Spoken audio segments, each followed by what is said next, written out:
Quiero leerles para comenzar un par de citas que encontramos en el Espíritu de Profecía.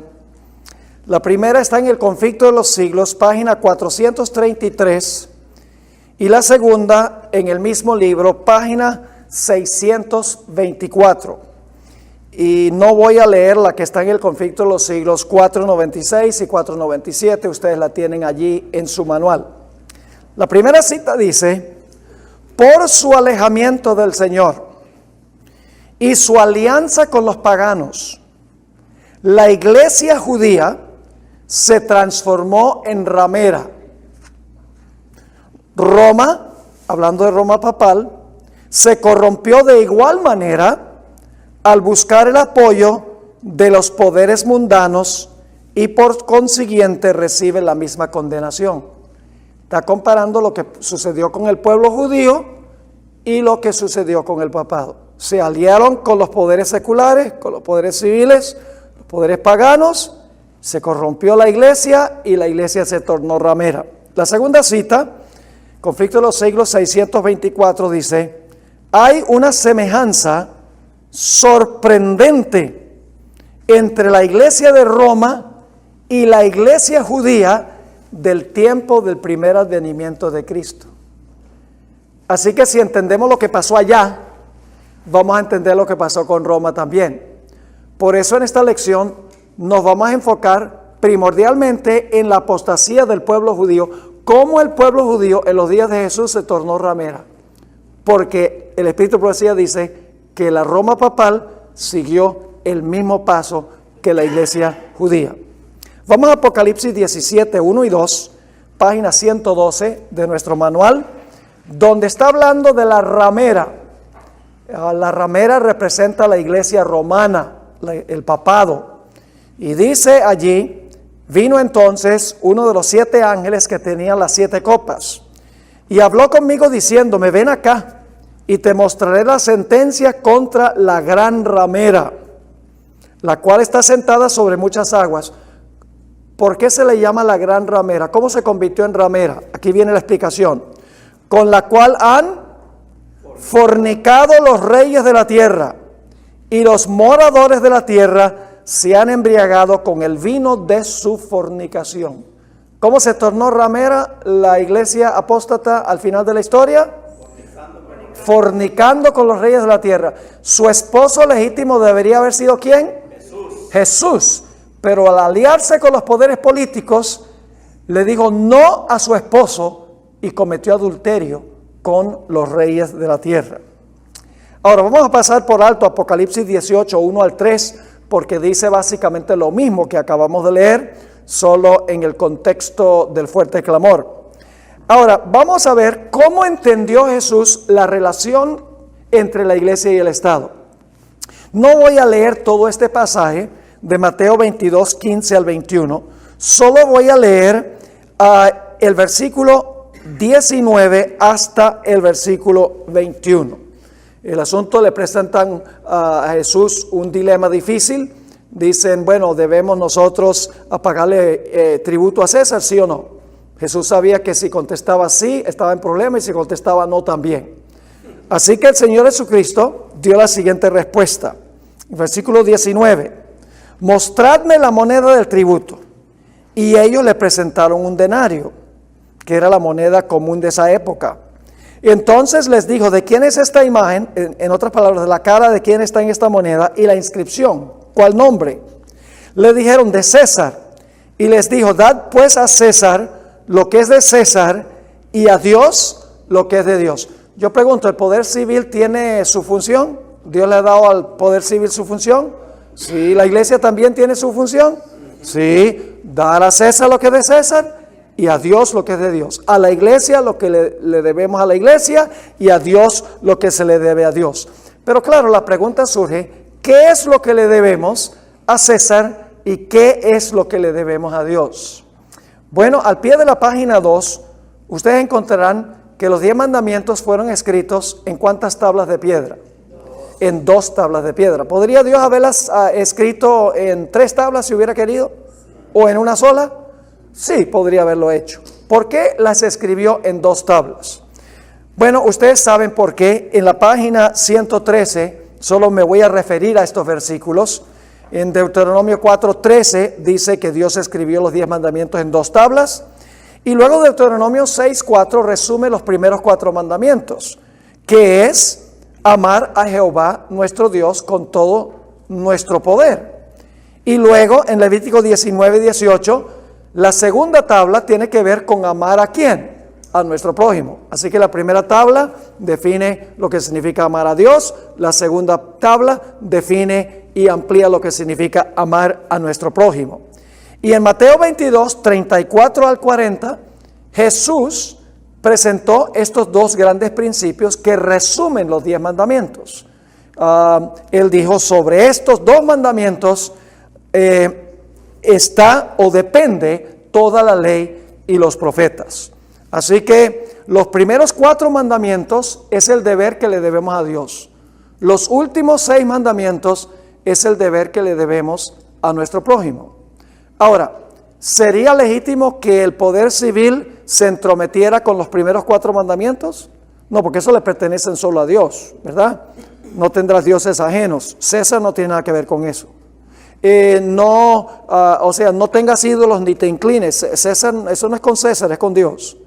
Respeta el nombre de Dios, eso es con Dios, no con César. Guarda el sábado, que es el día de Dios, eso tiene que ver con Dios, no con César.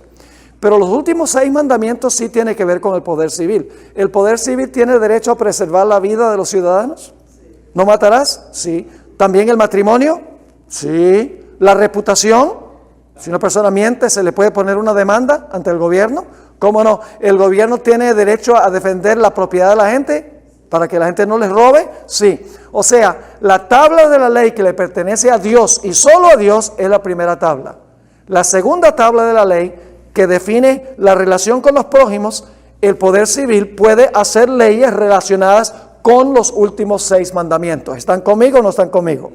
Ese es el resumen que tenemos hasta la página 3. Ahora, a Jesús nunca lo acusaron los líderes religiosos de quebrantar los últimos 6 mandamientos. Jesús fue un ciudadano ejemplar. Pero a Jesús se le acusó, los líderes judíos lo acusaron repetidas veces de quebrantar los primeros 4 mandamientos. Por ejemplo, ustedes encuentran los versículos, no los vamos a leer por la premura del tiempo nuevamente. En Marcos 2:7 lo acusaron de blasfemia porque dijo que podía ¿qué? Perdonar pecados. De esa manera se estaba haciendo Dios. Y a cualquier persona que se hacía Dios estaba blasfemando, estaba quebrantando el primer mandamiento según ellos. Pero Jesús podía perdonar porque era Dios. Luego en Juan 10:33 encontramos nuevamente que quieren aplicarle a Jesús la sentencia de muerte porque dijeron, tú siendo hombre te haces Dios. Lo están acusando de quebrantar el primer mandamiento. También lo acusaron de quebrantar el tercer mandamiento, cuando Jesús dijo, de cierto os digo, antes que Abraham fuese, yo soy. Se estaba aplicando el nombre de Dios, el gran nombre, yo soy. Dijeron y recogieron piedras para tirárselas. También acusaron a Jesús de quebrantar el cuarto mandamiento, cuando sanó a un paralítico. Se encuentra en Juan el capítulo 5, versículos 16 al 18, y también en el capítulo 9 y el versículo 16, cuando Jesús en realidad sanó a un ciego de nacimiento. Es decir, nunca acusaron a Jesús de ser un mal ciudadano, de desobedecer las leyes de Roma, de robar, de cometer adulterio, de matar, de deshonrar a sus padres, de dañar la reputación de alguien. No lo acusaron de quebrantar ninguno de los últimos 6 mandamientos. Era solamente los primeros 4 mandamientos que definen la relación con Dios. Ahora, lo que querían los líderes religiosos de la época de Jesús era que Jesús no solamente representara su reino espiritual, la iglesia, sino que ellos querían que Jesús tomara también las riendas del poder civil. Ellos querían que Jesús ocupara el trono de Jerusalén y que impusiera por ley la religión de los judíos, que impusiera por ley cualquier individuo que profesara ser Dios, lo apedrearan. Cualquier persona que quebrantara el sábado, lo mismo. Querían un Mesías que se sentara en el trono de Jerusalén y no fuera solo un líder espiritual, sino que impusiera por leyes civiles la religión del pueblo de Israel. Y eso lo encontramos en varios sitios, en Mateo 4, 8 al 10, desde el momento cuando Jesús fue al desierto a ser tentado por el diablo le ofreció a Jesús, ¿qué cosa?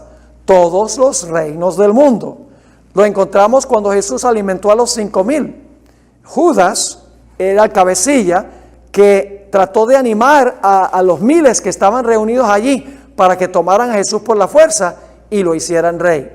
También lo encontramos en el caso de Santiago y Juan, cuando Jesús pidió permiso para pasar por unas aldeas samaritanas de regreso a Jerusalén. Las aldeas dijeron, no queremos que pases por nuestros pueblos.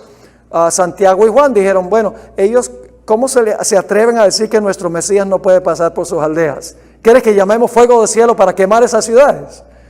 Ellos querían un Mesías que usara la fuerza del poder civil para imponer observancias religiosas. Pero el Señor Jesucristo dijo, yo no vine a tomar las riendas del poder civil. Yo vine a representar a la iglesia, vine a representar un reino espiritual, no un reino material, no un reino civil. Estamos en la página 5, al pie de la página, Lucas 17, 20 y 21. Lucas 17, 20 y 21. Preguntado por los fariseos, ¿cuándo había de venir el reino de Dios? Y según ellos, el reino de Dios era que iba a tomar el trono e imponer la religión por la fuerza. Les respondió y dijo, el reino de Dios no vendrá con advertencia, es decir, con una exhibición de poder, ni dirán, helo aquí o helo allí, porque he aquí, el reino de Dios está, la mejor traducción es, el reino de Dios está en vosotros. Es decir, el reino de Dios no es, está diciendo Jesús, que yo tome las riendas del poder civil, imponga por la fuerza las observancias religiosas del pueblo judío. No, hay que implantar los principios del reino en el corazón y entonces la sociedad se va a arreglar. Ahora, en la página 6 hay una cita larga del deseado de todas las gentes. Voy a pasar por alto el primer párrafo y voy a leer solamente el párrafo número 2 y el párrafo número 3, donde Elena White describe la clase de gobierno que querían los líderes religiosos en la época de Jesús. Dice, el gobierno bajo el cual Jesús vivía era corrupto y opresivo. Por todos lados había abusos clamorosos, extorsión, intolerancia y crueldad insultante. Una sociedad problemática, ¿verdad que sí? Sin embargo, El Salvador no intentó hacer reformas civiles, no atacó los abusos nacionales, ni condenó a los enemigos nacionales. No intervino en la autoridad ni en la administración de los que estaban en el poder. El que era nuestro ejemplo se mantuvo alejado de los gobiernos terrenales. ¿Y por qué hizo eso? No porque fuese indiferente a los males de los hombres, sino porque el remedio no consistía en medidas simplemente externas. Para ser eficiente, la cura debía alcanzar a los hombres individualmente y debía regenerar el corazón. El reino dentro del corazón cambia la sociedad. La sociedad no se cambia por leyes, ni por cárceles, ni por fuerza, dice Jesús. Se implantan los principios del reino en el corazón y el resultado son buenos ciudadanos. El último párrafo dice, no por las decisiones de los tribunales o los consejos o asambleas legislativas, ni por el patrocinio de los grandes del mundo, ha de establecerse el reino de Cristo, sino por la implantación de la naturaleza de Cristo en la humanidad, por medio de la obra del Espíritu Santo. Amén. Ese es el reino que vino a representar Jesús. Pero los judíos, especialmente los líderes, los ministros, se enojaron con Jesús porque él quería un reino espiritual, pero ellos querían que Jesús gobernara el gobierno civil, impusiera su religión por la fuerza. Jesús dijo, eso no lo voy a hacer.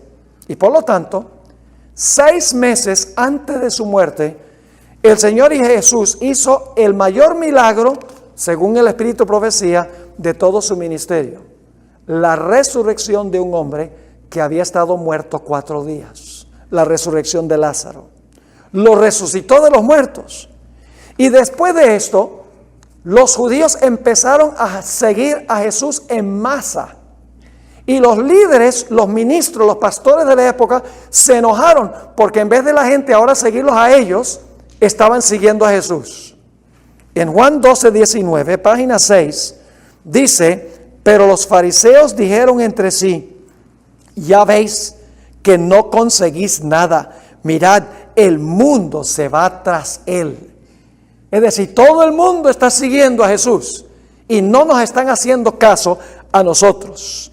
Tenían temor de que ellos iban a perder su relevancia, que la nación iba a perder su poder y su posición. Y por eso convocaron una reunión del Sanedrín, que era un tribunal religioso, eclesiástico. En Juan 11, 47 y 49, encontramos una descripción del problema que tenían los líderes. Entonces los principales sacerdotes y los fariseos reunieron el concilio, es la palabra Sanedrín, y dijeron: ¿qué haremos? Porque este hombre hace muchas señales. Si le dejamos así, ¿cuál es el temor que tenían? Todos creerán en él. Y entonces, si todos creen en él, ¿para qué la nación judía? Todos creerán en él. Y vendrán los romanos y destruirán nuestro lugar santo y nuestra nación. Dijeron, es un asunto de national security, un asunto de seguridad nacional encargarnos de este problema, porque él está proclamando un mensaje y todo el mundo lo está siguiendo a él. Nosotros estamos quedando sin miembros. Así que reúnen el Sanedrín y propone Caifás una solución al problema. Juan 11, 47 y 49. Entonces, vamos a leer el capítulo 11, 47 y 48 y después el 47 al 49. Dice: entonces los principales sacerdotes y los fariseos reunieron el concilio y dijeron: ¿qué haremos? Porque este hombre hace muchas señales. Si le dejamos así, todos creerán en él y vendrán los romanos y destruirán nuestro lugar santo y nuestra nación. Ese es el contexto. Ahora viene lo que sugiere Caifás. Entonces Caifás, uno de ellos, sumo sacerdote aquel año, les dijo: vosotros no sabéis nada, ni pensáis que nos conviene que un hombre muera por el pueblo y no que toda la nación perezca. Para que la nación sobreviva hay que matar a este. Ahora, el siguiente párrafo yo no lo voy a leer porque no tenemos tiempo. Por eso repito, consigan el manual. No es asunto de dinero, es asunto del material, para que puedan tener todo el material. En la siguiente cita, ustedes van a encontrar que Elena White dice que este argumento se va a usar de nuevo.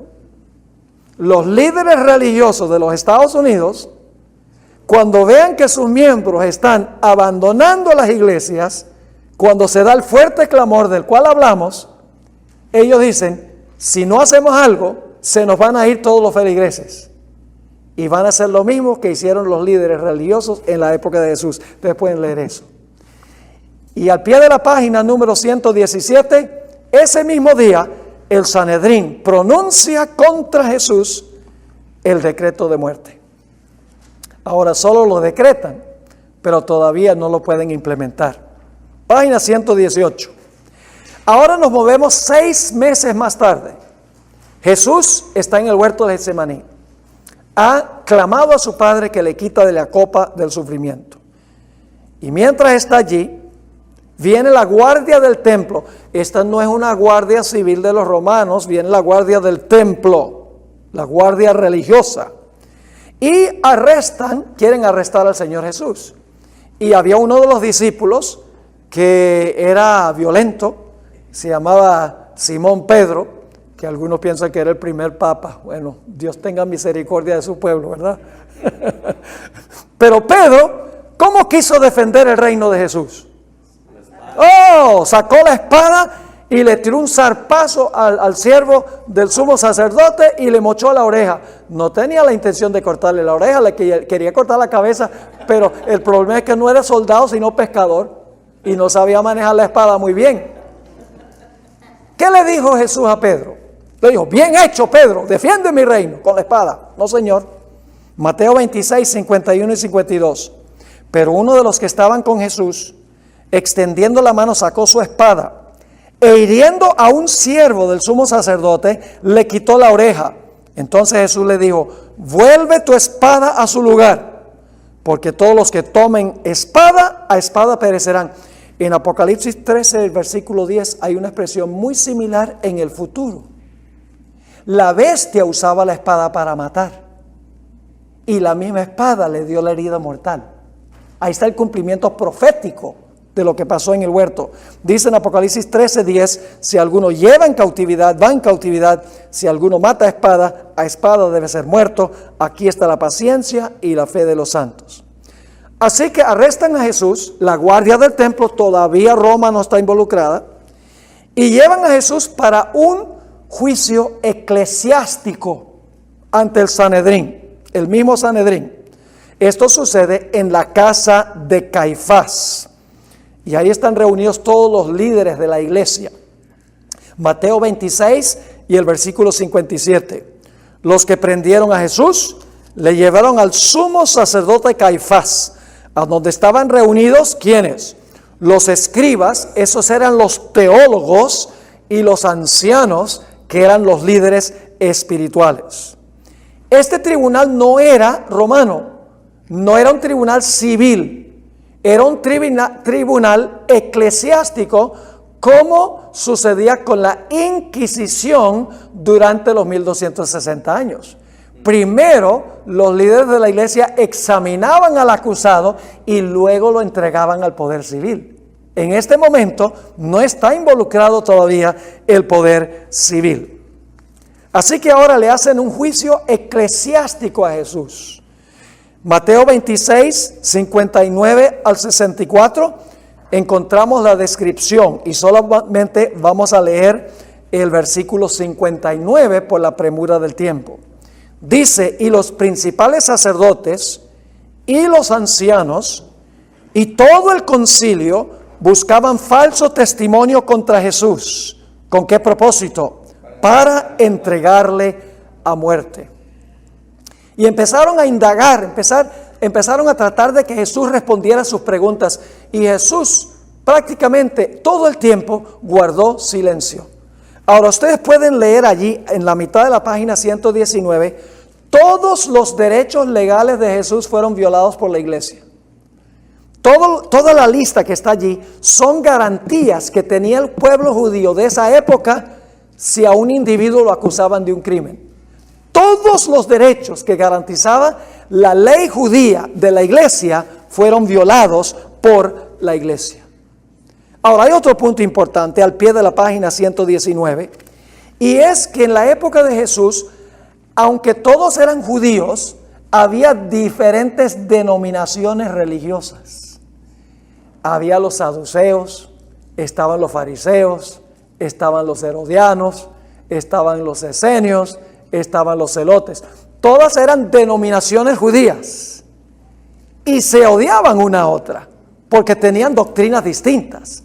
Los saduceos y los fariseos no se podían ver ni siquiera en retrato porque se aborrecían, porque los saduceos no creían en la resurrección, no creían que después de la muerte alguien iba a ir al cielo algún día. No, ellos decían la muerte es el fin, mientras que los fariseos hablaban de la resurrección. Cada una de estas iglesias, por así decirlo, tenían sus doctrinas distintas una de la otra y peleaban entre sí.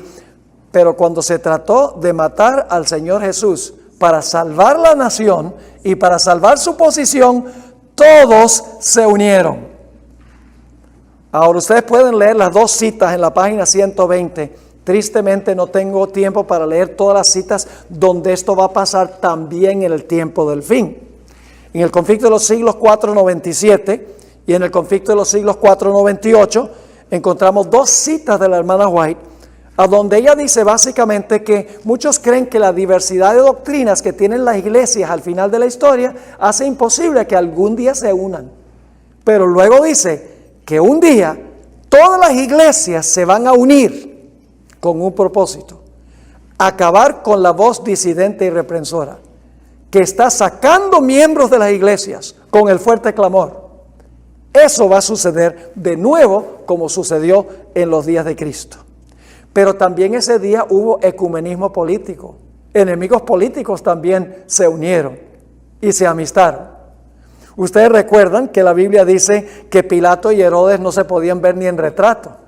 Pero dice en Lucas 23:12 que cuando se trató de Jesús, dice, se hicieron amigos Pilato y Herodes aquel día, porque antes estaban enemistados entre sí. Fíjense que el deseo de salvar a la nación causa que todas las iglesias se unan y que enemigos políticos se unan con el mismo propósito.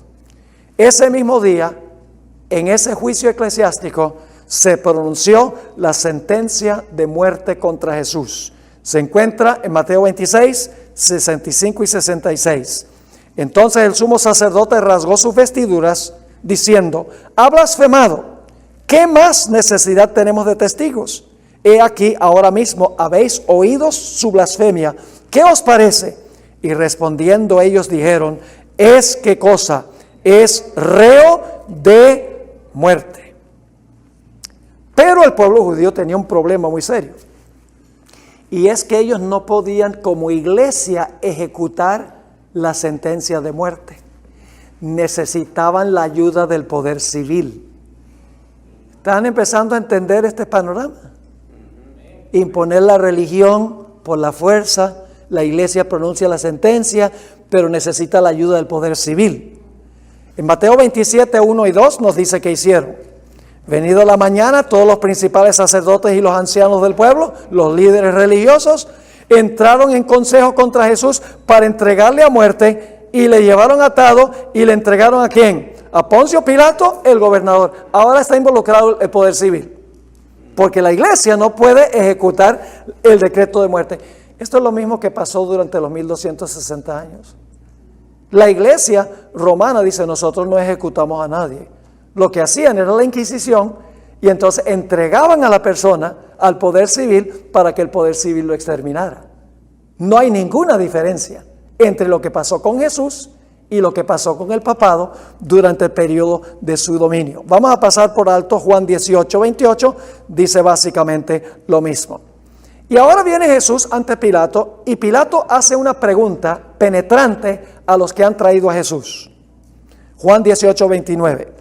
Entonces salió Pilato a ellos y les dijo, ¿qué acusación traéis contra este hombre? Y claro, por el tono de voz ellos se dieron cuenta que estaba fastidiado Pilato, que él no iba a creer lo que ellos iban a decir. Así que en el versículo 30, ellos no responden la pregunta de Pilato, sino que dicen, si este no fuese malhechor, no te lo habríamos entregado. Ya Pilato se da cuenta que es lo que ellos quieren. Ahora, encontramos en la siguiente página, en la página 12, que Jesús no había violado ninguna ley de Roma, ninguna ley civil, y Pilato lo sabía. Así que Pilato le dice a los líderes religiosos, le dice, tomadle vosotros y juzgadle según vuestra ley. Es decir, este es un asunto eclesiástico que no pertenece al poder civil, júzguenlo ustedes. No me incumbe a mí. Él tenía más claro la separación de iglesia y Estado que los mismos líderes judíos. En Juan 18:31 dice, entonces les dijo Pilato, tomadle vosotros y juzgadle según vuestra ley.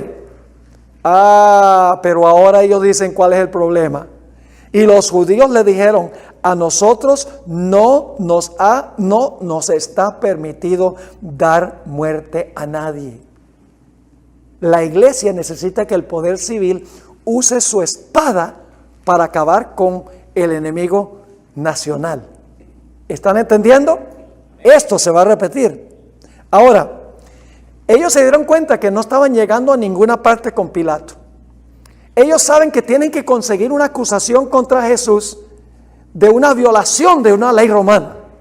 Así que ahora van a mentir. Lucas 23 y el versículo 2. Lucas 23, 2. Tienen que conseguir un crimen contra Roma. Porque Pilato ha dicho, este es un asunto de iglesia, no es un asunto de Estado. Dice en Lucas 23, 2, y comenzaron a acusarle. diciendo: a este hemos hallado que pervierte a la nación.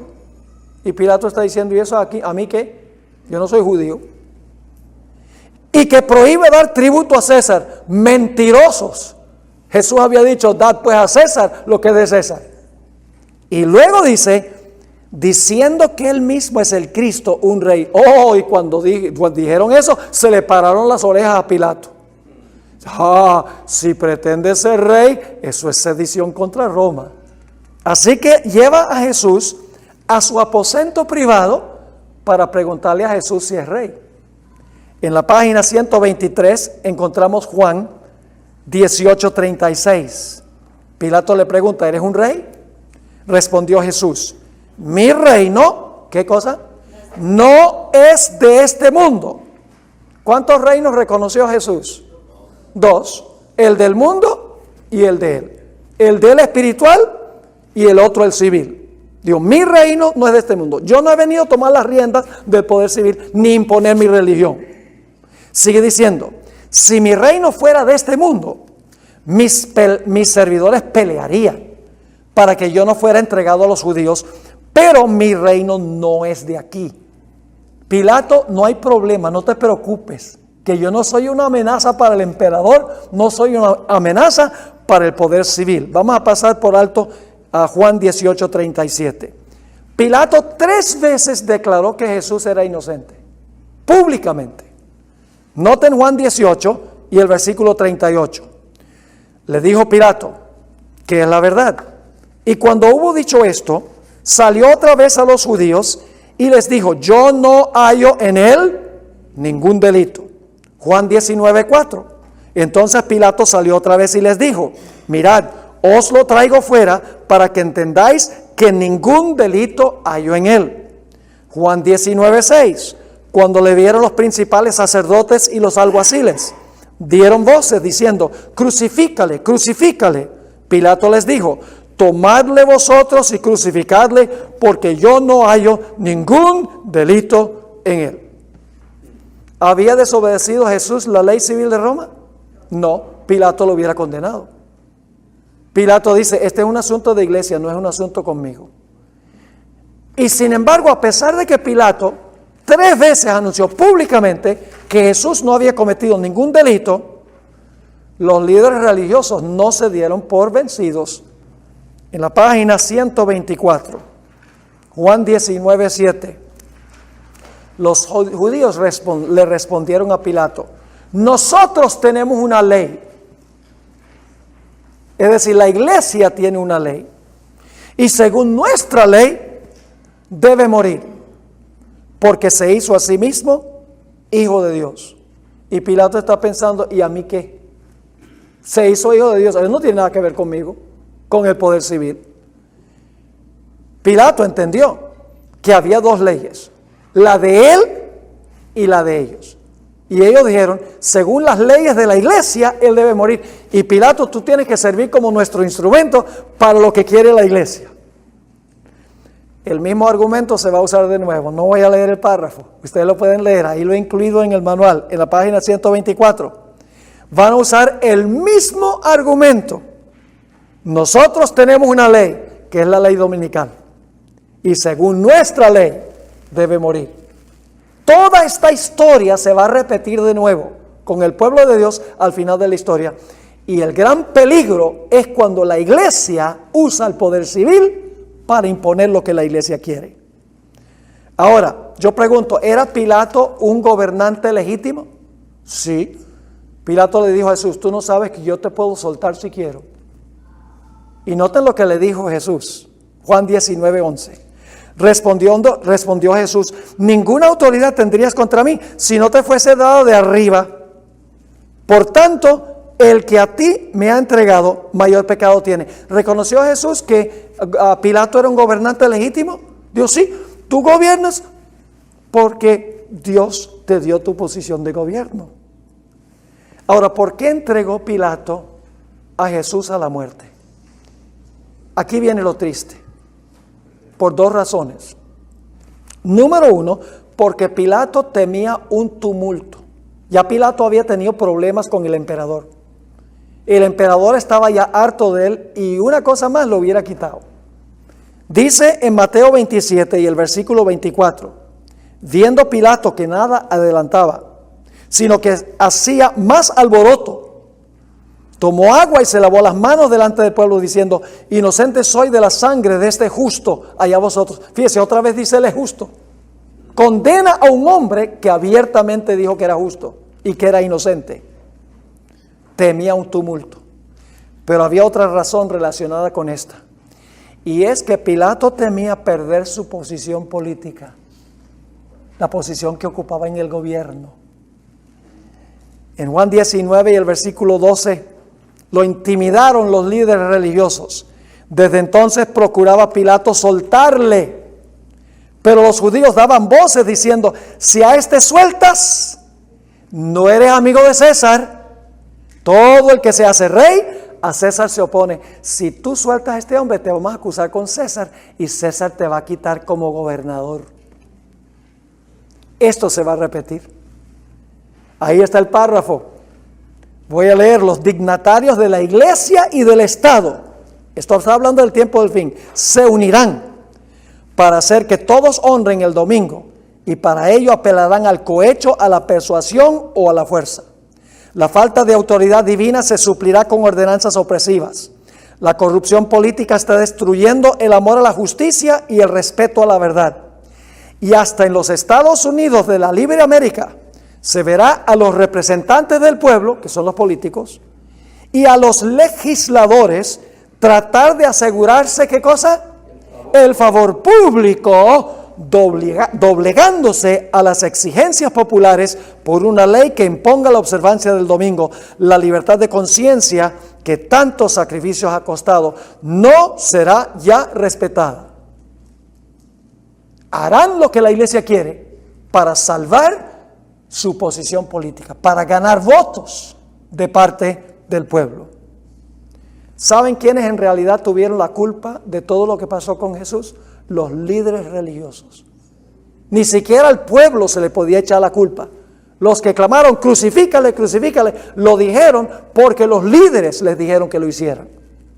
Al final de la historia, los líderes religiosos son los que van a representar un peligro para el pueblo de Dios. Fíjense lo que dice Mateo 27 y el versículo 20.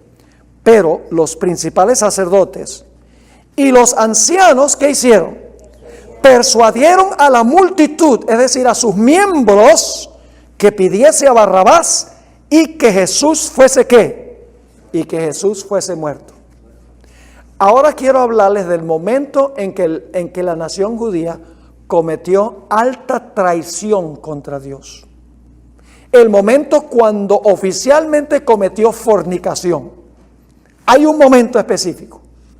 Cuando Pilato trajo a Jesús y a Barrabás y los puso lado a lado, y le dijo al pueblo judío, ¿a quién quieren ustedes que yo suelte? ¿A Jesús o a Barrabás? Ahora vamos a notar Juan 19 y el versículo 13 al 15. Juan 19, 13 al 15, lo que respondió el pueblo.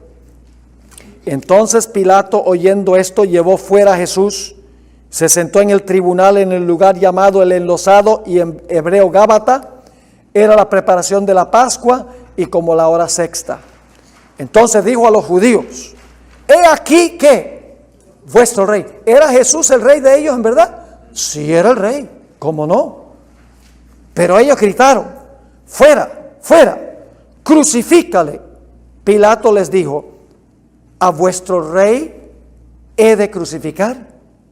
Respondieron los principales sacerdotes, no tenemos más rey que César. Alta traición. Está diciendo, no queremos a nuestro esposo Jesús. Poder civil, César. Alta traición. ¿Con quién debía estar casado el pueblo? Con Jesús. Pero escogieron ¿a quién? A César. Jesús quería casarse con el pueblo judío. Quería hacer un pacto con ellos. Vino para enamorarlos. Pero ellos escogieron a César en vez de escoger a Jesús. Repetidas veces durante su ministerio, el Señor Jesucristo dio ilustraciones matrimoniales. Por ejemplo, A Juan el Bautista se le llama el amigo del esposo, que era el que preparaba el camino para el matrimonio. Jesús dijo, ¿cómo pueden llorar mientras el esposo está en su medio? Jesús contó la parábola de las 10 vírgenes. También la parábola del gran banquete, del hombre que entró a la fiesta de bodas sin el manto. Jesús había venido a casarse con su pueblo y el pueblo dijo, no vamos a casarnos contigo, con César. Alta traición contra el gobierno de Dios. En ese momento, oficialmente, públicamente, cometieron fornicación. Ahora, ¿qué hicieron ellos? Ellos se aliaron con Roma para matar a Jesús y pensaban que así iban a salvar a la nación. Pero al hacer eso, causaron lo que querían impedir.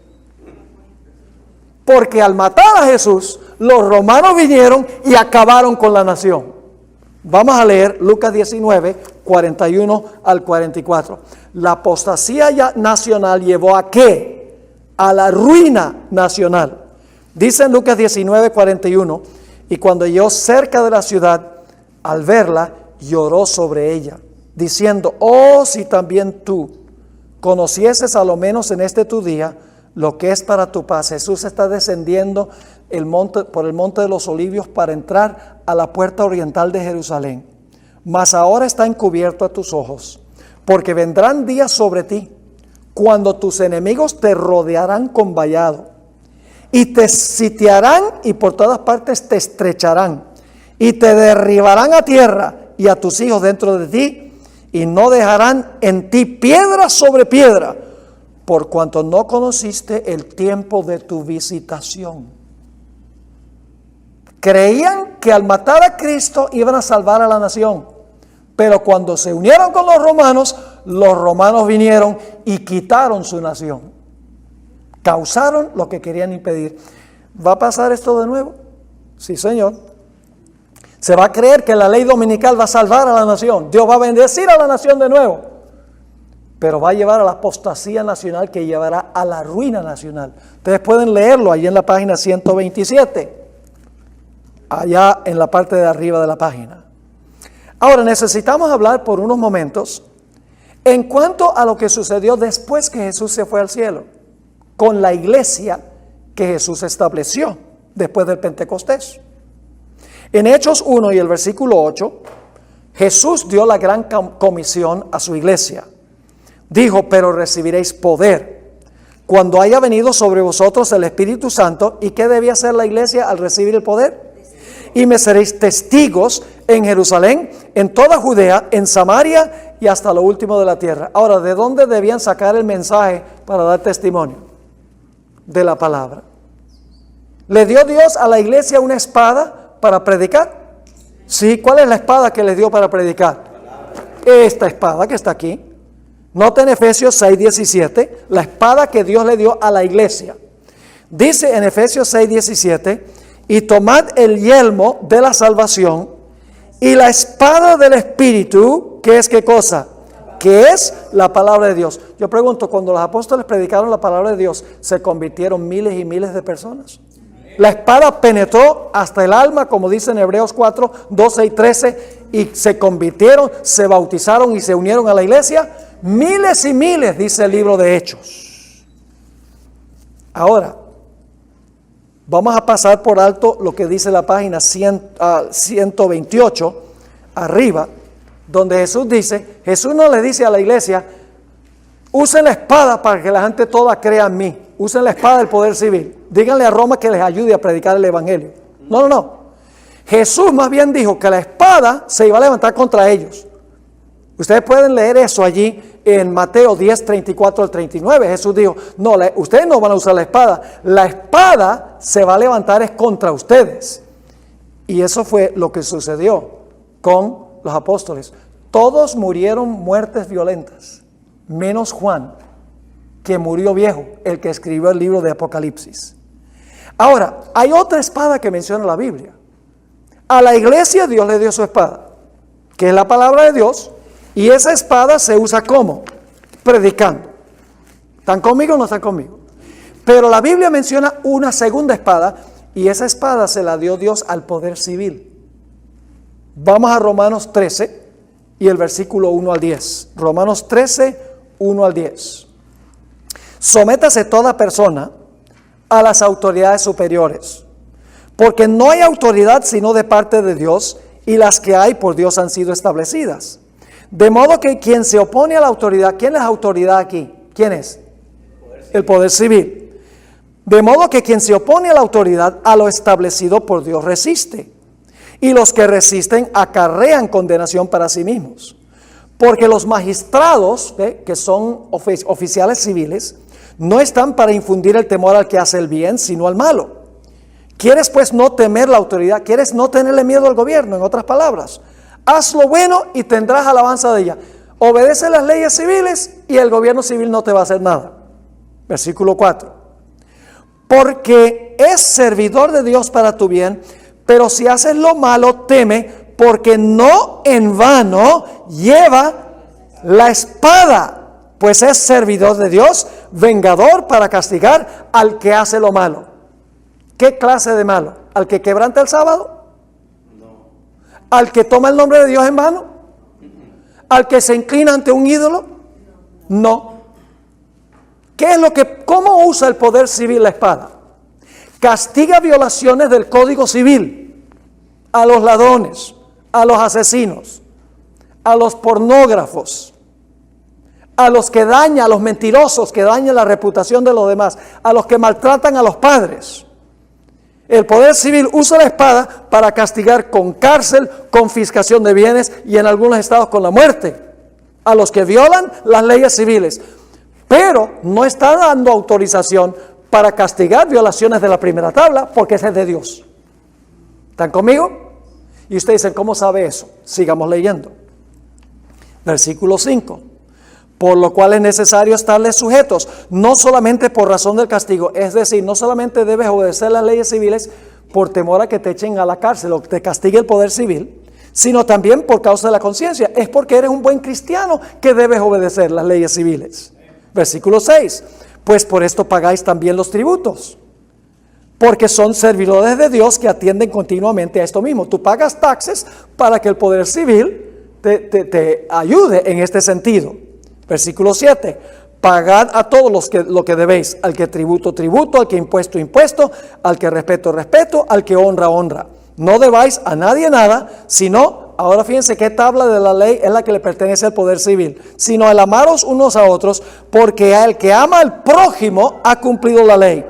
Porque no adulterarás, no matarás, no hurtarás, no dirás falso testimonio, no codiciarás, y cualquier otro mandamiento en esta sentencia se resume: amarás a tu prójimo como a ti mismo. El amor no hace mal al prójimo, así que el cumplimiento de la ley es el amor. ¿Con cuáles mandamientos tiene que ver el poder civil? Con los que violan los últimos 6 mandamientos de la ley de Dios, no los primeros 4. Yo pregunto entonces, ¿una ley dominical por el poder civil instigada por la iglesia es ilegítima? Sí, señor, es ilegítima. Porque el poder civil no puede decir qué día yo tengo que guardar, porque el día es de Dios, no es del poder civil. El poder civil no puede decirme cómo yo debo manejar el nombre de Dios, porque es el nombre de Él. El poder civil no puede decirme que yo no puedo inclinarme si quiero ante esa cámara y adorar esa cámara, aunque no lo voy a hacer, sería ridículo. Pero el poder civil no puede decir, no adores así, porque la adoración es algo que le pertenece a Dios. La primera tabla es de Dios. El poder civil no puede tener nada que ver con la primera tabla de la ley. Dios algún día se las arreglará con nosotros Él, si violamos esos mandamientos. Pero ¿saben algo interesante? Si ustedes leen el libro de Hechos de los Apóstoles, el libro bíblico Hechos de los Apóstoles, van a descubrir que el pueblo judío, después que Jesús se fue al cielo, siguió las malas costumbres que habían seguido con Jesús. Vez tras vez en el libro de Hechos, ustedes van a encontrar que los judíos instigaban a los poderes civiles para que persiguieran a los que estaban predicando el evangelio. Vamos a notar un ejemplo en la página 19, Hechos 12, 1 al 3. Y ustedes tienen ahí todas las demás referencias donde pueden leer lo que hacía el pueblo judío durante el periodo de la iglesia temprana. Hechos 12, 1 al 3. En aquel mismo tiempo el rey Herodes echó mano a algunos de la iglesia para maltratarles y mató a espada a Jacobo, hermano de Juan, es el mismo Santiago. Y ahora escuchen, y viendo que esto había ¿qué? Agradado a los judíos, procedió a prender también a Pedro. Eran entonces los días de los panes sin levadura. Fíjense, siguieron la misma mala costumbre que habían seguido con Jesús. Aliarse con el poder civil para perseguir a los que no estaban de acuerdo con sus prácticas y con sus enseñanzas. Yo pregunto, ¿pasó eso también dentro de poco tiempo con la iglesia papal? ¿Se alió con los poderes civiles de Europa para matar a los que no estaban de acuerdo con la iglesia? Sí, señor. Fíjense esta cita en El conflicto de los siglos, página 496. Cuando la iglesia primitiva se corrompió al apartarse de la sencillez del evangelio y al aceptar costumbres y ritos paganos, perdió el espíritu y el poder de Dios.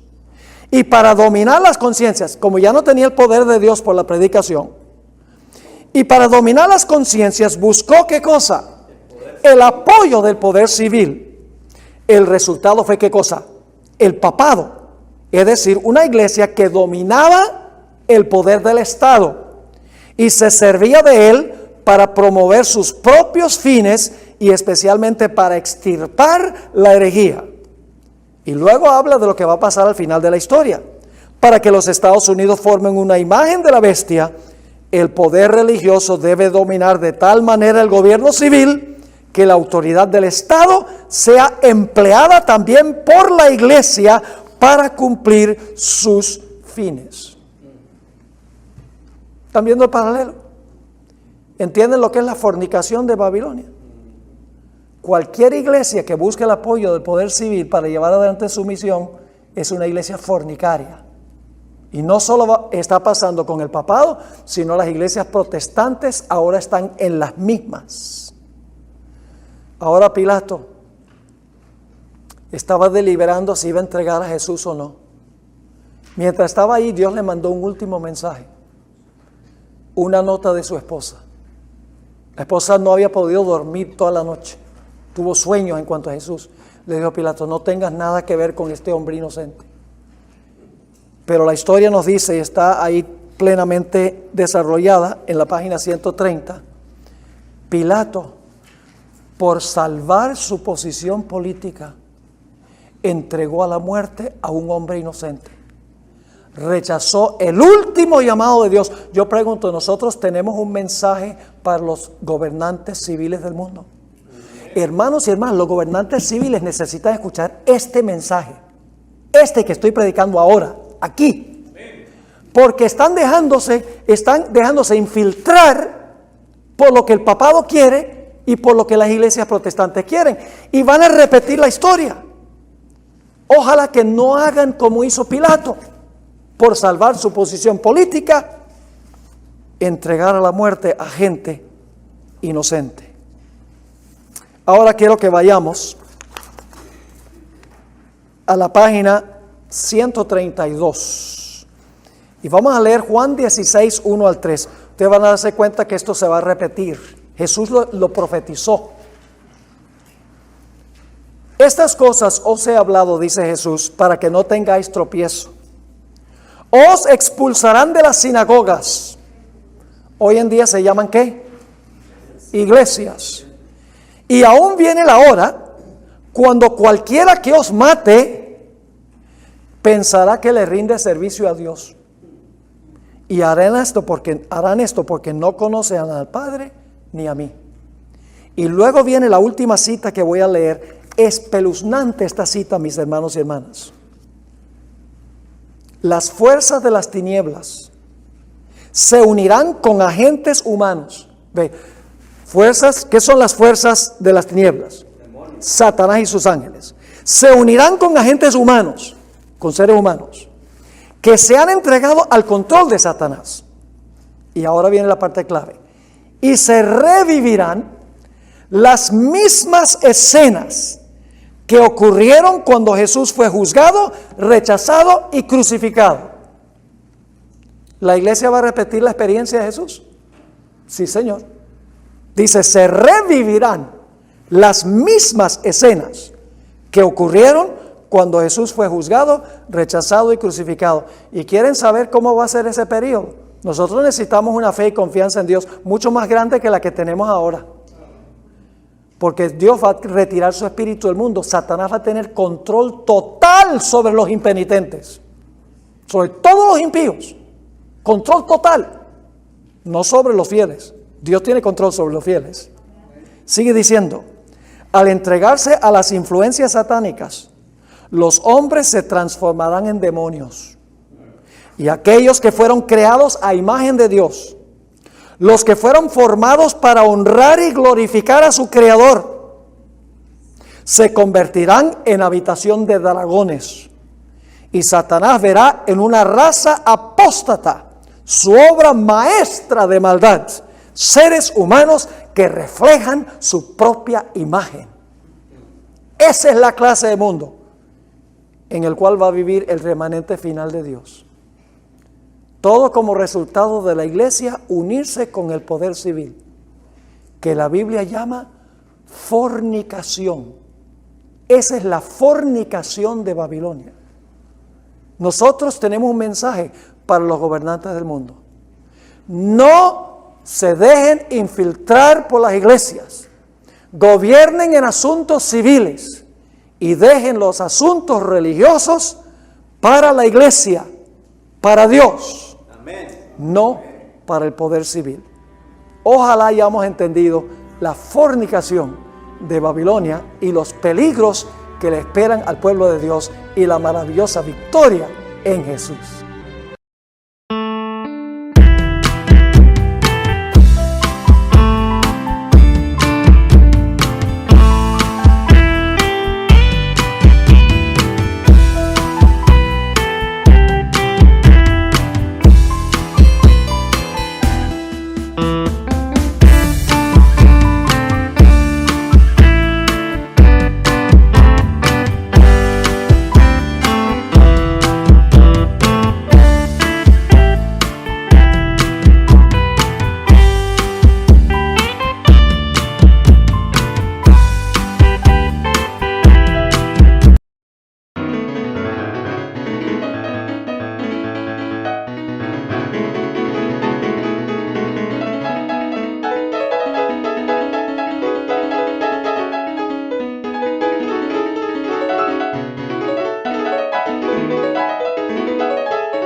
so strong, girl. I can feel you slipping away.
Something smoky.